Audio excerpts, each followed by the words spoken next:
والصلاة والسلام علی رسولہ الکریم وعلی آلہ وصحبہ اجمعین۔ کل آپ کو بتایا تھا کہ قبیلہ جرہم جو سفر پہ تھا وہ پانی کی تلاش، چونکہ پانی تو یہاں ہوتا نہیں تھا، تو وہ سبب بنا ان کے یہاں آباد ہونے کا۔ جرہم یہ یمنی قبیلہ تھا، تو اللہ تعالیٰ نے یہاں ان کی برکت سے آبادی کر دی۔ ابھی بھی آپ سامنے پہاڑ دیکھیں کہ اللہ نے اپنا گھر کس جگہ منتخب کیا۔ میں نے کہیں اس کی کیا وجہ ہے کہیں نہیں پڑھا، لیکن مجھے ویسے خیال آتا ہے کہ جب اللہ نے ابراہیم علیہ السلام سے فرمایا اذن فی الناس بالحج، آواز دو لوگوں کو حج کے لیے آئیں، تو یہاں تو کچھ بھی نہیں تھا، اب بھی کچھ نہیں ہے، اب تو قیامت قریب ہے تو یہ چیزیں نکل آئی ہیں۔ اتنے ہزاروں سال بظاہر مجھے لگتا ہے کہ آنے والے کی جو وجہ ہے وہ صرف بیت اللہ ہو اور کوئی وجہ نہ۔ تو اللہ نے اس کو اس طرح بیابان رکھا کہ جو بھی آ رہا ہے وہ اس لیے نہیں آ رہا کہ وہاں تیل نکل آیا ہے اور وہاں کاروبار ہے، میرا وہاں روزگار چلے گا، وہ صرف اس لیے آ رہا ہے کہ میں نے بیت اللہ کی حاضری، بظاہر یہ وجہ۔ اور پھر آخر زمانے میں تو اللہ تعالیٰ نے اس کو مروجم و انہارا، قیامت اس وقت آئے گی جب حجاز کی وادی سرسبز اور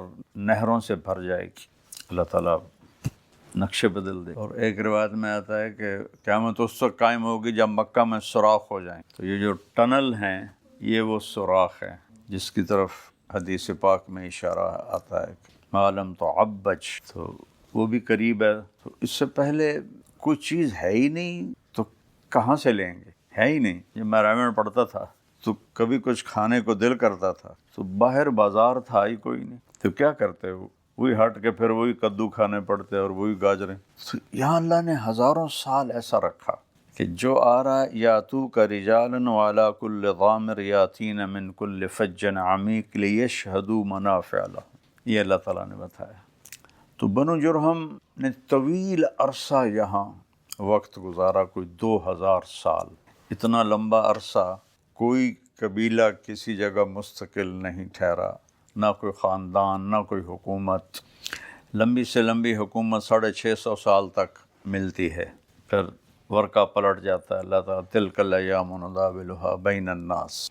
تو بنو جرہم جب ظلم و ستم پر اتر آئے اور حاجیوں کو لوٹنے لگے اور قتل و غارت لوٹ مار کے لیے، تو پھر اللہ تعالیٰ نے بنو خزاعہ کو حضرت عیسیٰ علیہ السلام سے 300 سال پہلے، یہ رہتے تھے۔ جب جاتے ہیں نا ہم مدینہ تو راستے میں ایک وادی فاطمہ آتی بائی روڈ، اس کا پرانا نام ہے مرۃ ظہران، پرانا نام، وہ اس کے آس پاس آباد تھے۔ تو انہوں نے پھر ان پر چڑھائی کی۔ عمرو بن لحی الخزاعی وہ ان کا سردار تھا، اور جرہم کا جو سردار تھا آخری، اس کا نام تھا مزاز بن عمر۔ تو اس جنگ میں بنو جرہم کو شکست ہوئی، تو مزاز بن عمر نے کیا کیا کہ جتنا بیت اللہ کا خزانہ جمع تھا نا، نذرانے، وہ سارے اس نے زمزم کے کنویں میں ڈالے۔ تو کوئی تلواریں، کوئی 2 ہرن تھے سونے کے بنے ہوئے، اس طرح اور بہت قیمتی چیزیں، سونا ڈلیوں کی شکل میں، چاندی، وہ ڈال کے اوپر مٹی ڈال کے اس کو برابر کر کے زمزم کو غائب کر دیا۔ یعنی پیدائش عیسیٰ علیہ السلام سے 300 سال پہلے اس نے اس کو زیرو کر دیا۔ تو جب بنو خزاعہ نے آ کے مکے پر قبضہ کیا تو اس کا نشان ہی کوئی نہیں تھا، اس کو اس طرح مزاز بن عمر نے ایسے اس کو لیول کر دی۔ تو یہ عمرو بن لحی وہ بد نصیب اور بد قسمت تھا۔ جرہم تک بت پرستی نہیں تھی، 2000 سال بت پرستی نہیں ہوئی۔ وہ گیا شام تجارتی سلسلے میں، وہاں دیکھا وہ بڑے بت کی پوجا کر رہے تھے کہ یہ کیا ہے، کہ یہ ہمارا وسیلہ ہے، ہم خدا سے مانگتے ہیں اس کے وسیلے سے۔ اس کا نام تھا حبل۔ تو اس نے کہا یہ مجھے دے دو، تو وہ اس کی بد نصیبی، وہ اس کو اٹھا کے لایا اور آ کر بیت اللہ میں فٹ کر دی۔ تو حضرت عیسیٰ علیہ السلام کی آمد سے کوئی 300 سال پہلے ابتدا ہوئی بت پرستی، پھر آہستہ آہستہ آہستہ آہستہ آہستہ ہر طرف ہر قبیلے نے اپنا اپنا، چونکہ تقریباً کوئی 2,2500 سال ہو چکے تھے حضرت ابراہیم علیہ السلام کی تعلیمات کو، تو وہ ماند پڑ گئی تھیں، تو بڑھتے بڑھتے بڑھتے یہاں 360 حضرت اسماعیل علیہ السلام نے بنو جرہم میں شادی، جو یمنی قبیلہ تھا، وہاں سے آپ کی اگلی نسل چلی۔ تو پھر جب آپ کے نسل میں قصی بن کلاب آتے ہیں، محمد بن عبداللہ بن عبد المطلب بن ہاشم بن عبد مناف بن قصی بن کلاب۔ قصی نے جو خزاعہ کا سردار تھا اس سے لڑ کے مکے کی حکومت حاصل، اور یہاں سارے قریش پھیلے ہوئے تھے، سب کو اکٹھا کر کے یہاں مکے میں بلا لیا اور سب کی آبادی یہاں ہو۔ تو عبد مناف جو آپ کے بیٹے تھے ان کو قمر البطحاء کہتے، بطحاء کا چاند، وہ اتنے خوبصورت تھے کہ ان کو بطحاء کا چاند کہتے۔ تو ان کے بیٹے ہاشم اور مطلب اور عبد شمس اور نوفل، یہ 4 بیٹے تو مشہور ہوئے۔ ابو زبیر اور ابو کچھ اور 2 بیٹے گمنام رہے۔ تو عبد مناف کے بعد عبد مناف نے تجارتی تعلقات قائم کیے، شام، یمن، وہاں سے تجارتی ذرائع سلسلے شروع کیے۔ تو ان کے بعد ہاشم کو سردار بنایا گیا۔ تو عبد شمس جو تھا اس کے بیٹے امیہ نے اس کی مخالفت کی کہ ہاشم حقدار نہیں ہے سرداری کا، عبد شمس ہے اس کا باپ۔ تو پھر آپس میں کھچاؤ ہو گیا، اور یہ طے ہوا کہ اس زمانے میں وہ ہوتے تھے فیصلہ کرنے والے کاہن، عورتیں بھی مرد، وہ جو فیصلہ کرے گا، جس کے حق میں فیصلہ کرے گا، دوسرے کو 10 سال مکہ چھوڑنا پڑے گا۔ تو یہ عصفان میں کوئی کاہن تھا، وہاں یہ سارے گئے، تو اس نے ہاشم کے حق میں فیصلہ کر دی۔ تو امیہ کو پھر 10 سال کے لیے جلا وطنی دیکھنی پڑی، اور یہاں سے بنو امیہ اور بنو ہاشم کی دشمنی کی ابتدا ہوئی۔ وہ اندر میں بغض اس کے بھر گیا کہ ایک تو میں اپنا گھر چھوڑ رہا ہوں، ایک سرداری میرے چچا کو مل رہی ہے، میرے باپ کو نہیں مل۔ تو وہ ادھر تبوک سے آگے جو شام کا علاقہ تھا، وہ وہاں 10 سال اس نے گزارے۔ ہاشم نے پھر بہت بڑا نام پایا، نام تو ان کا عمرو تھا، لیکن ہاشم کہتے ہیں روٹی کو چورا بنا کے گوشت کے شوربے میں ڈبو کر جو بنتا ہے، ان کے یہ جو ہمارے پٹھانوں کے علاقے ہیں اس میں اس کو وہ سرید اور صوبت اس کو حشیم کہتے ہیں۔ فَأَصْبَحَ حَشِيمًا تَذْرُوهُ الرِّيَاحُ، اور وہ چورا چورا ہو گئی کھیتی، اس سے ہے ہاشم، نام ان کا عمر ہے۔ تو انہوں نے حاجیوں کو یہ کھانا کھلانا شروع کیا، اور جب وہ منا کی طرف جاتے تھے تو کھجوروں کے تنے گاڑ کر نہ ان کے اوپر پراتیں رکھ دیتے تاکہ اونٹ سے اترنا نہ پڑے کھانا لینے کے۔ تو وہ اپنا اونٹ قریب لاتے اور وہاں سے کھانا اٹھاتے اور لیتے آگے چلے جاتے۔ اس طرح وہ بہت مشہور ہوئے۔ تو ان کا سفر تھا تجارتی۔ مدینے گئے تو بازار میں ایک یہودی عورت میں اس نے آپ کو دیکھا تو کہنے لگی ایک رات گزارتے ہو میرے ساتھ؟ وہ کہنے لگے میں شریف آدمی ہوں، سردار ہوں، تم مجھے گناہ کی دعوت کیوں دیتی؟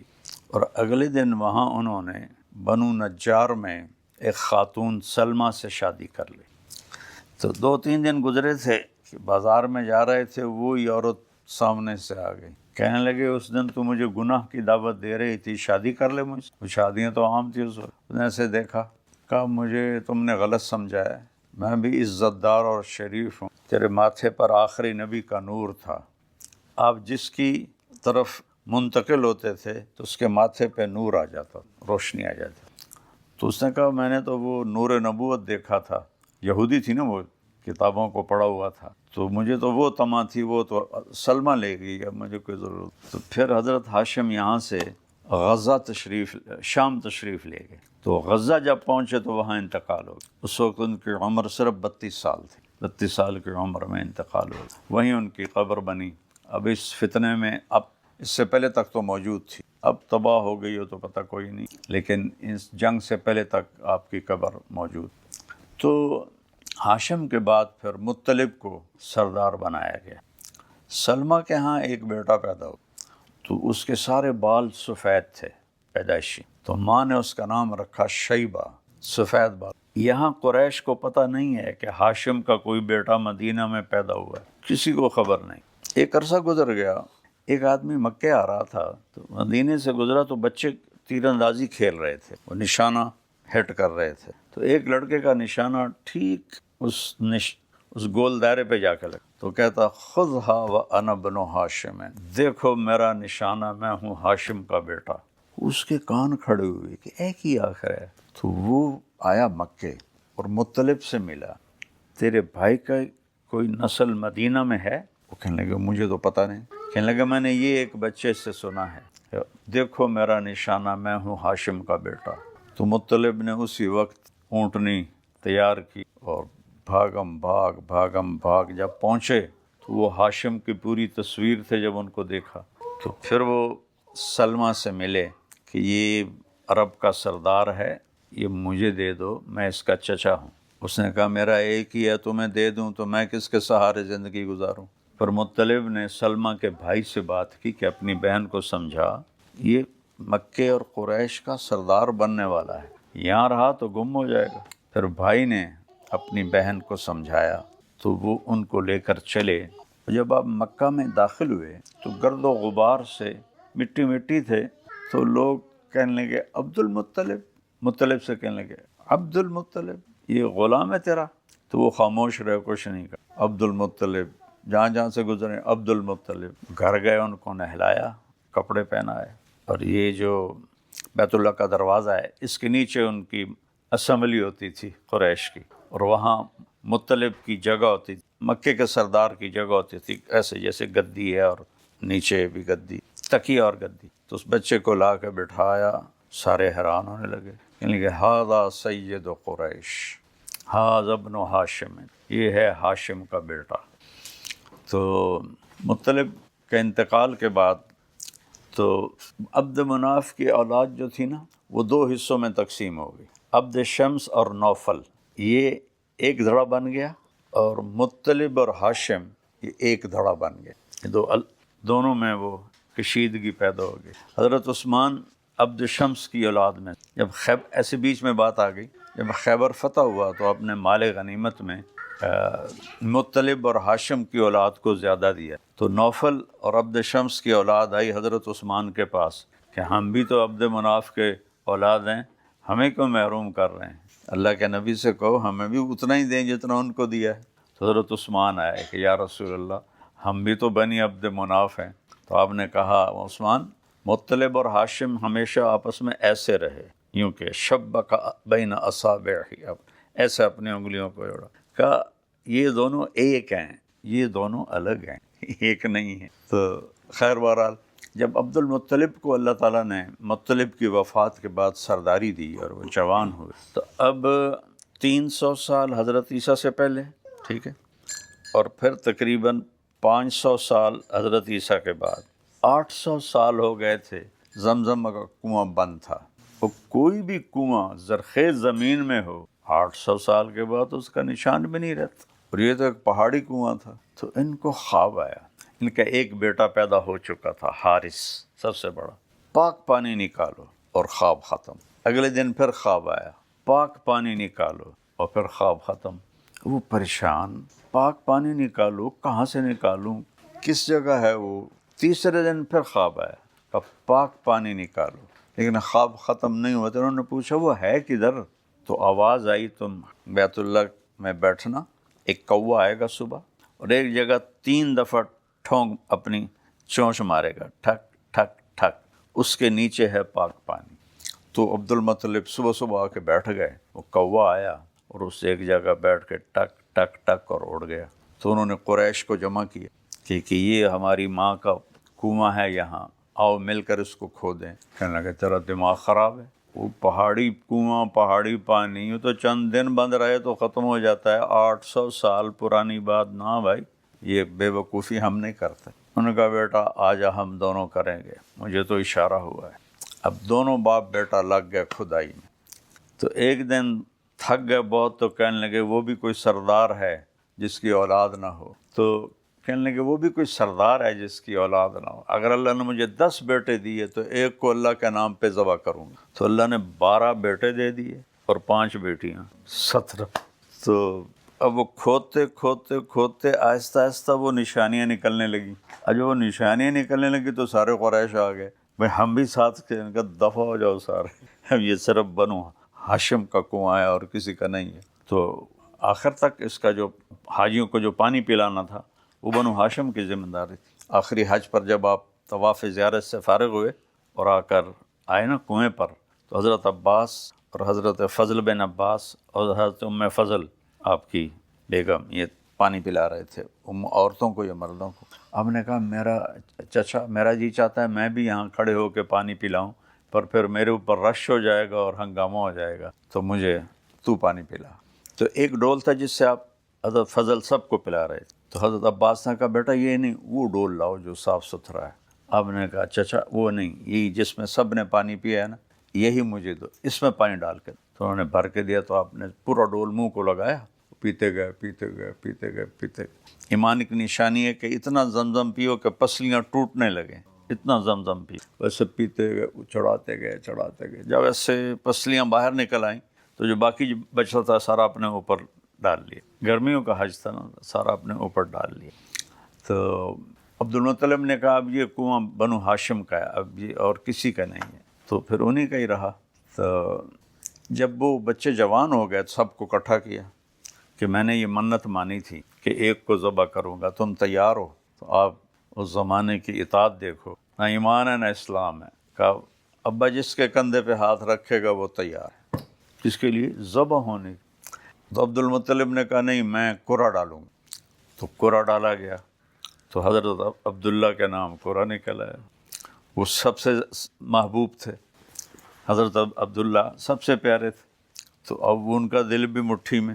تو جب انہوں نے اس کا ہاتھ پکڑا اور لے کے چلے تو شور مچ گیا۔ حضرت عبداللہ کی والدہ کا نام بھی فاطمہ تھا، فاطمہ بنت عمر۔ تو اس نے کہا عبد المطلب یہ ظلم ہوگا، تم بچوں کو ذبح کرو اپنی منت کے لیے۔ کہ قریش بھی اکٹھے ہو گئے، ان کا ہم یہ کبھی نہیں ہونے دیں گے۔ حضرت عمرو بن عاص کے والد جو تھا بیچارہ عاص بن وائل، کام تو بڑا کر گیا، ایمان سے محروم رہا۔ اللہ کے نبی کا زمانہ پایا، اس کہنے لگا عبد المطلب یہ ظلم نہیں ہوگا میرے ہوتے ہوئے، کہنے لگا یہ سردار کا بول ہے۔ عاص نے کہا تیرے آگے بھی کمی نہیں، سردار کھڑا ہوا ہے، یہ کام میں نہیں ہونے دوں۔ کہ پھر کیا کریں؟ تو کہ چلو پھر وہی جو فیصلے کرتی تھیں عورتیں یا مرد، کاہنہ خیبر میں ایک عورت رہتی تھی جو ایجڈ، تو یہ ایک قافلہ یہاں سے چلا، اور خیبر یہاں سے کتنا ہے 500 کلومیٹر، 500 کلومیٹر وہ اونٹوں پہ سوار کوئی 12 دن کے بعد خیبر پہنچے، اور اس کاہنہ سے بات کی۔ تو اس نے کہا کہ تمہارے ہاں قتل کی قیمت کیا ہے، اگر بدلہ نہ لے اور قیمت لے تو کیا ہے؟ تو عبد المطلب نے کہا 10 اونٹ۔ کہ ایسا کرو واپس جاؤ، اور اس زمانے میں قرآن اندازی تیروں پہ ہوتی تھی، ایک تیر پہ لکھو 10 اونٹ، ایک پہ لکھو عبداللہ، اور قرہ ڈالو، جب تک عبداللہ کا نام آتا رہے 10 اونٹ بڑھاتے جاؤ، اور جب اونٹوں کا تیر نکلے تو جتنے بھی ہوں اتنے ذبح کر کے عبداللہ کو چھوڑ دو۔ پھر یہ 12 دن کا سفر کر کے پہنچے اور سارے مکے والوں کو جمع کیا، حرم میں سارے جمع ہوئے، تو وہ تیر ڈالتے تھے ایک ڈبے میں، اس کے منہ پر سوراخ ہوتا تھا، پھر وہ اس کو ایسے ایسے گھماتا تھا، وہ جو قرہ ڈالنے والا تھا، اور یوں کر کے جھٹکا دیتا تھا تو اس سے تیر نکلتا تھا۔ تو عبد المطلب نے 100 اونٹ صفا پہاڑی کے پاس لا کے کھڑے کر دیے پہلے سے ہی، اور 10 اونٹ ایک طرف کر دی، تو 10 اونٹ اور عبداللہ۔ جب وہ قرہ ڈالا تو عبداللہ، تو عبد المطلب نے وہاں سے 10 اور بڑھا دیے 10 کے ساتھ، پھر قرہ ڈالا عبداللہ، پھر 10 اور کر دیے، 30، پھر 40، پھر 50، 60، 70، 80۔ اب سب کے رنگ فک ہو رہے اور سانس پھول رہے کہ یہ کیا ہو رہا ہے۔ پھر 90، پھر 100، جب 100 پہ قرہ ڈالا تو اونٹ نکل آئے، تو سب نے نعرہ لگایا۔ عبد المطلب نے کہا نہیں نہیں نہیں، ایک دفعہ اور کروں گا۔ دوبارہ کیا، پھر 100 اونٹ نکل آئے۔ سب نے کہا نہیں، ایک دفعہ اور کروں گا۔ 3 دفعہ پھر انہوں نے قرہ ڈالا، تینوں دفعہ 100 اونٹ 100 اونٹ 100 اونٹ۔ تو حضرت عبداللہ کی جان بچی، اور آپ نے کہا نا ابن الذبیحین، میں 2 ذبیح کا بیٹا ہوں، ایک اسماعیل علیہ السلام اور ایک حضرت عبداللہ مکے میں گزر رہے تھے تو سامنے سے ایک عورت آگے کہنے لگی عبداللہ تیری جان بخشی پہ 100 اونٹ لگے، ایک رات میرے ساتھ گزار دے، 100 اونٹ لے لے مجھ۔ تو کہنے لگے تو ایک شریف نوجوان کو گناہ کی دعوت دیتی، تو اس نے بھی نور نبوت دیکھ لی، تو اس نے کہا 100 اونٹ لے لے اور ایک رات میرے ساتھ گزار لے۔ تو وہ عبد المطلب نے 100 کے 100 اونٹ خود ذبح کیے، اکیلے نے سارے ذبح کر کر، لو بھائی سارے مکے کی دعوت ہے، لے جاؤ سب کے سب۔ ایک دفعہ حضرت سعد بن عبادہ مدینے کی بات یاد آ گئی، اللہ کے نبی کے پاس آئے، کہنے کہ یا رسول اللہ میرا جی چاہتا ہے میں آپ کو اونٹ کا مغز کھلاؤں۔ تو آج بھی عرب بہت شوق سے کھاتے ہیں، ان کو وہ یہ جو سری ہے اس کو توڑنے کا ایسا ٹیکٹ آتا ہے، ٹک کرتے ہیں اور وہ ٹوٹ کے مغز نکل آتا ہے۔ آپ نے کہا ضرور لاؤ۔ اگلے دن دیکھا تو غلاموں نے دیگیں اٹھائی ہوئی اللہ کے مسجد میں رکھی جا رہا۔ کہنے لگے سعد یہ کیا ہے؟ کہا یا رسول اللہ میرا جی چاہا آپ کے ساتھ اوروں کو بھی کھلاؤں تو میں نے 100 اونٹ ذبح کیے ہیں اور صرف ان کا مغز نکالا ہے، باقی میں نے کہا مدینے والے لے جاؤ، کاٹ کوٹ کے لے جاؤ۔ آپ نے نہیں کہا تو نے اتنا اسراف کیا، تو نے اتنا ضائع کیا، یہ تو بہت حرام ہے، یہ تو بڑا ناجائز ہے۔ ہماری ذمہ دارہ جماعت گئی تھی ٹوپی، تو اس وقت انہوں نے مراد کا ولیمہ کیا تھا، اس کے بیٹے کا، اقبال کے بیٹے کا، اقبال نہیں وہ تھا فوت ہو گیا، نام بھول گیا اس کا۔ تو وہ بہت بڑا ولیمہ تھا، تو جب ہم پہنچے نا تو میرا بیان تک آ جی ہمیں مولویوں نے نا ناک میں دم کیا ہوا ہے کہ اس ولیمے پہ تو اتنا مدرسے بن سکتے تھے، مسجدیں بن سکتی ہیں، کتنا پیسہ ضائع کر دی۔ میں نے کہا سعد بن عبادہ کا قصہ سنا دوں گا، تسلی ہو جائے گی سب۔ تو اس طرح اللہ تعالیٰ نے حضرت عبداللہ کی جان بچائی، اور جب حضرت عبداللہ جوان ہوئے تو سبحان اللہ کیا زمانہ تھا۔ عبد المطلب نے اپنا اور بیٹے کا نکاح ایک ہی دن کیا۔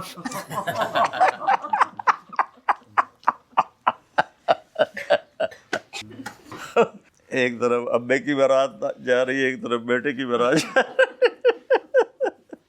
تو اس شادی سے حضرت حمزہ پیدا ہوئے، جو عبد المطلب نے جو حضرت عبداللہ کے ساتھ جو نکاح کیا اس سے حضرت حمزہ پیدا ہوئے، اور حضرت فاطمہ بنت وہب حضرت عبداللہ سے اللہ کے نبی پیدا ہوئے، تو دونوں یہ ہم عمر تھے، اور حمزہ چچا تھے، یہ بھتیجے تھے، اور آپ دونوں نے ایک ہی عورت کا دودھ پیا، سویبہ ابو لہب کی باندھی تھی، اللہ نے بعد میں ایمان دے دیا تھا۔ تو اس طرح یہ دونوں دودھ شریک بھائی بھی تھے اور چچا بھتیجا بھی تھے۔ تو حضرت عبداللہ تشریف لے گئے تجارت کے لیے ملک شام، تو اپنے دادے کی طرح وہ تو غزہ میں بیمار ہو کے فوت ہوئے، یہ مدینہ پہنچے تو بیمار ہو گئے، اور 1 مہینہ وہاں آپ نے بیماری کا گزارا، اور پھر آپ کا وہاں انتقال ہو گیا، اور نابغۃ الجعدی کے گھر میں ہی آپ کی تدفین ہوئی، وہاں آپ کو دفن کیا گیا۔ اس وقت ہمارے نبی کی عمر ماں کے پیٹ میں 2 ماہ کے تھے جب حضرت عبداللہ کا انتقال ہو۔ تو جب ولادت کا وقت قریب آیا تو عبد المطلب ساری رات بیت اللہ کا پردہ پکڑ کے کھڑے ہوئے کہ یا اللہ میرے بیٹے کی کوئی نشانی دے دے۔ ان کو کیا پتہ کہ کیا ہو رہا ہے، کیا ہونے والا ہے، کون آ رہا ہے۔ وہ یہ تھے کہ اگر بیٹی پیدا ہوئی تو عبداللہ کی نسل ختم ہو جائے گی، ان کو یہ غم تھا، یا اللہ میرے بیٹے کی کوئی نشانی، بیٹا دے دے، یا اللہ بیٹا دے۔ اور ادھر زمین آسمان میں ہلچل مچی ہوئی ہے، کیا سے کیا ہونے والا ہے۔ تو آپ کی جو تھیں دائی شفا بنت عمر، یہ حضرت عبد الرحمن بن عوف کی والدہ تھیں، اور از آپ کی حضرت آمنہ آپ کی والدہ محترمہ فرماتی ہیں کہ مجھے اپنے بیٹے کے حمل کا پورے 9 مہینے پتہ بھی نہیں چلا، بالکل نارمل لائف۔ تو جب آپ پیدا ہوئے 9 مہینے کا رکا ہوا کتنا مواد ہوتا ہے جو پہلے نکلتا ہے، ایک قطرہ باہر نہیں نکلتا، آپ خود باہر نکل، جو ہی آپ کا سر باہر آیا پورے کمرے میں خوشبو پھیل گئی، اور جیسے جیسے آپ باہر آ رہے تھے شفا ڈر رہی تھی یہ کیا ہو رہا ہے، ان نیچرل ہو رہا تھا نا، کوئی شے بھی بچے کے جسم پر ایک دھبا نہیں ہے کسی چیز کا، صاف ستھرے پاک صاف. جب ناف دیکھی تو کٹی ہوئی تھی، ناف تو باہر کاٹی جاتی. ختنہ دیکھا تو ہوا پڑا تھا، اور پریشان یہ کیا ہے. پھر جب آپ کا پورا وجود مبارک باہر آیا تو پورے کمرے میں روشنی پھیل گئی اور پورے کمرے میں خوشبو پھیل گئی. تو پوری دنیا میں جہاں جہاں بت پڑے تھے زمین پہ جا گرے. مکہ کے سارے بت دھڑم نیچے، اور صرف مکہ نہیں، افریقہ تک جہاں جہاں بت تھے، چاہے وہ گڑے ہوئے تھے ایسے ایسے ایسے. اور ایک سمندر کی مچھلیاں کبھی دوسرے سمندر نہیں جاتے. پانی کے ٹیمپریچر سے ان کی باڈی جو ہوتی ہے وہ اس طرح مانوس ہوتی ہے کہ وہ دوسرے میں جاتی نہیں، ایک دریا کی دوسرے دریا میں نہیں جاتی. اس دن 7 سمندروں کی مچھلیوں نے ایک دوسرے کو مبارک دی کہ 2 جہان کے سردار آ گئے، اللہ کے نبی آ گئے. اور ایران کے بادشاہ نوشیروان نے محل بنایا تھا سفید سنگ مرمر کا، تو اس کے یہ نہیں کہ انہیں وہ لگائی تھیں اس کی اینٹیں کاٹ کے، پوری چٹان کا پلر اور اس کے اوپر ایسے برج یوں، تو اس کے 14 برج زمین پہ جا گرے. تو وہ دھماکہ ہوا، اتنا حیران پریشان، پہرے دار بھاگے آئے، حضور یہ برج ٹوٹ گئے. انہوں نے کہا کیسے ٹوٹ گئے؟ ان کو کوئی سیمنٹ سے تو جوڑا نہیں ہوا تھا، تو پوری ایک چٹان تھی. اور ادھر جو ان کا عبادت خانہ تھا اس میں 1000 سال سے آگ جل رہی مسلسل، نگرانی ایک دم بجھ گئی. آپ کی آمد پر عناصر اربع کس طرح تابع ہوئے. پانیوں کی قید ہٹ گئی، یہ مچھلیاں ادھر جا رہی ہیں وہ ادھر آ رہی ہیں. زمین تابع ہو گئی، بت زمین پہ جا گرے، پتھر تابع ہو گئے، برج گر گئے. اور بحیرہ ساوا یہ ایرانیوں کا زمزم تھا، وہ ایک دم خشک ہو گیا. اور عراق میں ایک وادی تھی بنجر، اس میں ایک دم پانی بھر گیا. سماوا ساوا ایران میں، تہران سے کوئی 150 کلومیٹر پر ان کا زمزم تھا وہ، یا ہندوؤں کا گنگا تھا وہ، اس میں وہ نہاتے تھے. اور وادی سماوا تھی عراق میں، خشک بنجر، اس میں ایک دم پانی بھر گیا. تو نوشیروان اس وقت حکمران تھا، تو اس نے کہا کسی آسمانی علم والے عالم کو بلاؤ. تو حیرہ عراق کا شہر تھا، وہاں ایک پادری تھا عبد المسیح، اس کو بلوایا گیا. تو اس نے کہا یہ آگ بجھ گئی، یہ برج گر گئے، پتہ کرو، بتاؤ کیا ہے یہ. انہوں نے کہا جی میرا علم اتنا نہیں ہے، میرا ماموں رہتا ہے شام میں، سطیح اس کا نام ہے، میں اس کے پاس جاتا ہوں، شاید وہ کچھ بتائے. کہا جلدی جاؤ. تو وہ پہنچا تو وہ مرنے پر تھا، سکرات میں. تو اس نے اس کو سے ہلایا، یا خال یا خال یا خال، ماموں تھا نا اس کا، انا عبد المسیح ہے. تو اس نے سے آنکھیں کھولی اور عبد المسیح نے کچھ بھی نہیں کہا. ابھی بات ہونی تھی تو سطیح مرتے مرتے کہتا باسا کا ملک بنی ساساں، تجھے ساسانی بادشاہ نے بھیجا ہے، لرتجاس الایوان، کہ اس کے برج گر گئے، وخمود النیران، اور آگ بجھ گئی. اس نے تجھے بھیجا ہے کہ میں تمہیں بتاؤں. اس نے کہا سنو، اذا ظہر صاحب الحراوا، حراوا کہتے ہیں عصا کو، لاٹھی کو، جب لاٹھی والا شخص آئے گا، وکثرت التلاوہ، اور اس کی کتاب کی کثرت سے تلاوت ہو، وغازت بحیرۃ ساوا، وہ ایران کا بحیرہ ساوا خشک ہو جائے گا، وفادت وادی السماوا، اور عراق کی بنجر وادی پانی سے بھر جائے گی. فلیس الشام لسطیح شامہ، ولیس فارس لعبد المسیح مقامہ، وانما یملک ملوکم وملکات علی عدد الشرفات وکل ما هو آت. یہ اس کے آخری الفاظ تھے. انہوں نے کہا جب وہ عصا والی ہستی آئے گی اور اس کی کتاب کی تلاوت ہوگی، بحیرہ ساوا خشک ہوگا، وادی سماوا بھر جائے گی، اور جتنے برج گرے ہیں اتنے بادشاہ آئیں گے نوشیروان کے بعد، اور پھر فارس بھی اس کا ہو جائے گا اور شام بھی اس کا ہو جائے گا. تو جب وہ واپس آیا اور آ کر نوشیروان کو سنا، کہنے لگا 14 بادشاہ، وہ تو بڑی صدیاں پڑی ہیں. 4 سال میں 9 بادشاہ نمٹ گئے، 4 سال میں 9 بادشاہ نمٹ گئے. اس نے اس کے حساب سے لگایا نا، 14 طرح 42، کم از کم 400 سال تو اور چلے گی. تو صرف 4 برس میں 9 بادشاہ تبدیل ہوئے کہ فتنے پیدا ہو گئے. تو پھر آخر میں اس کا خسرو پرویز کا بیٹا تھا شہریار، اس کا بیٹا تھا یزدجرد، وہ 8 سال کی عمر میں انہوں نے اس کو بادشاہ بنایا. یہ آخری بادشاہ تھا۔ یزدجرد ساسانی سلطنت کوئی 410 سال رہی۔ ساسان ایک دیکھو نا اللہ کے نظام ہے، ساسان ایک ان کے آتش کدہ کا پادری تھا، اور اس کا بیٹا خسرو پرویز آدھی دنیا کا بادشاہ بنا، دنیا روند کے رکھ دی، اس نے صلیب اکھاڑ کے لے گیا تھا بیت المقدس سے۔ تو جب اس کو شکست دی نا کیسر نے، تو پھر وہ اس نے ایک محل بنایا تھا۔ یہ مولانا یوسف صاحب کو ذرا تعمیرات کا تھوڑا شد بد ہے۔ 40,000 پلر پر کتنا بڑا گھر بنے گا؟ 40,000 پلر پر خسرو پرویز نے محل بنایا تھا۔ دست گرد اس علاقے کا نام رکھا تھا، نیا شہر آباد کی، اور اس کے بیچ میں جو گنبد تھا، اس گنبد میں 1,000 فانوس تھے سونے کے، اور ان میں ایک رات میں 9 من تیل جل جاتا تھا، ایک رات میں، اور 40 مربع میل میں وہ اس کی باؤنڈری تھی، اور اس میں کوئی 960 ہاتھی چھوڑے ہوئے تھے، ہزاروں ہرن، مور، پرندے، اور نیچے 100 تہ خانے تھے جو خزانوں سے بھرے پڑے تھے، اور 3,000 اس میں باندیاں تھیں پوری دنیا سے لائی ہوئی، 6,000 نوکر صفائی کے لیے تھے، اور 12,000 سپاہی اس کی حفاظت کے لیے تھے۔ اور جب اللہ نے اس کو ادھر بدر میں مسلمانوں کو فتح ہوئی، اور ادھر کیسر نے خسرو پرویز کو شکست، تو وہاں سے بھاگا، اور پھر اس کو اپنا محل بھی بھول گیا، خزانے بھی بھول گئے، اور کیسر کم وقت نے اس کو آگ لگا دی۔ میں سوچتا ہوں اس کو چھوڑ دیتا تو ایک نشانی ہوتی، اس کو سارے کو آگ لگوا، پورا راکھ کر دی۔ تو اس کا بیٹا تھا شیروے، خسرو پرویز کے بہت سارے بیٹے تھے، تو اس نے سرداروں کو ساتھ ملایا اور اپنے باپ کو قتل کروا دیا، اور ساتھ سارے بھائی قتل کروا دیے، ایک زندہ نہیں چھوڑا کہ کوئی میرے خلاف حکومت کا دعوے دار نہ ہو، اور خود 6 ماہ حکومت کر کے مر گئے۔ اس کے باپ نے بھانپ لیا تھا کہ یہ اب مجھے زندہ نہیں چھوڑے گا، تو اس نے اپنے کمرے کی الماری میں ایک شیشی میں زہر رکھ لی، اور اس کے اوپر لکھ دیا برائے جنسی طاقت۔